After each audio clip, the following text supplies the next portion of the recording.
aircraft carrying the D-Day stripes on the bottom of the wings. And if you wonder how they always seem to be the same width, the reason is those D-Day stripes are the same width as a standard RAF hangar broom, which was the main thing used to paint the stripes onto an aircraft on the eve of D-Day. The idea being that the naval gunners wouldn't shoot at something with black and white stripes on the bottom because it was one of ours.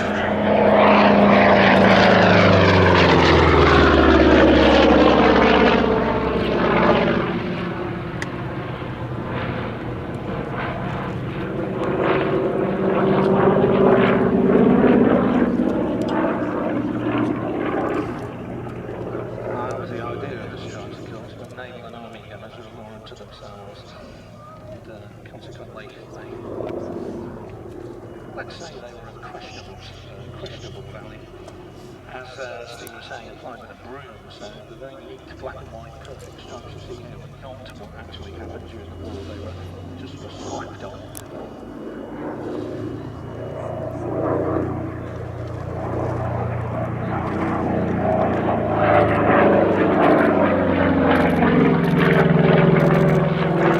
That is the first time I've ever seen an airplane of that size quite a hesitation between each of the 8 points of the roll. I think a real credit both to the pilot and to the aeroplane there. Now, we were having a little bit of animated discussion. I say it's an elliptical wing, you say it's not. Because theoretically it isn't. An elliptical wing has a constant taper with leading and trailing edges, and this doesn't really have that mathematically speaking, so it's a bit of a moot point. As I was saying earlier, 7 tons in weight, so 433 miles an hour.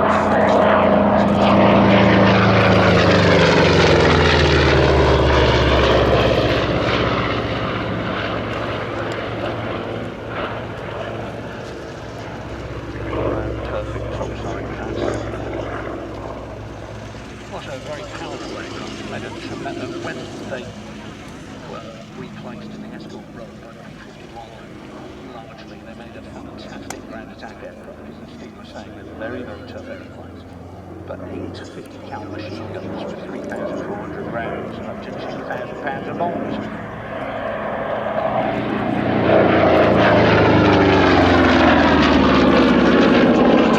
Ammunition long distance, very important both for escort for the B-17s and B-24s of the 8th Air Force, but also for ground attack missions. And these aircraft really did play a very vital role in the breakout from Normandy after the D-Day landings.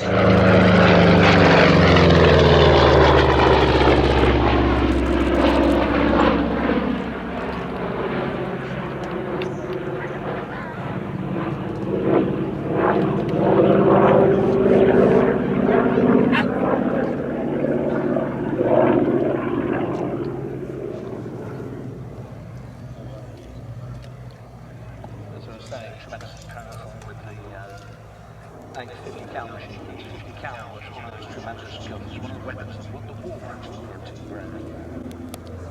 You could chuck out a killing-sized slug at machine gun rates. Very effective weapon.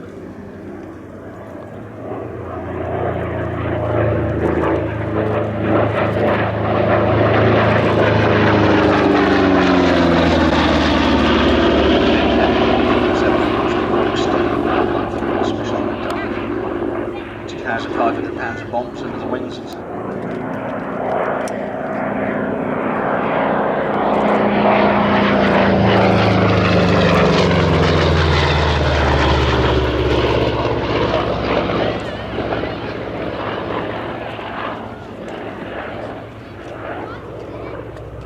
main reason, of course, it was seconded into the ground attack role, and the fighters Thunderbolt commencing last time.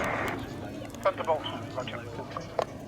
Was the fact that both the P-51 and the P-38 got far greater range than the P-47. They were aiming to escort the bombers all the way to their targets, whereas the P-47 had to turn back about 2/3 away.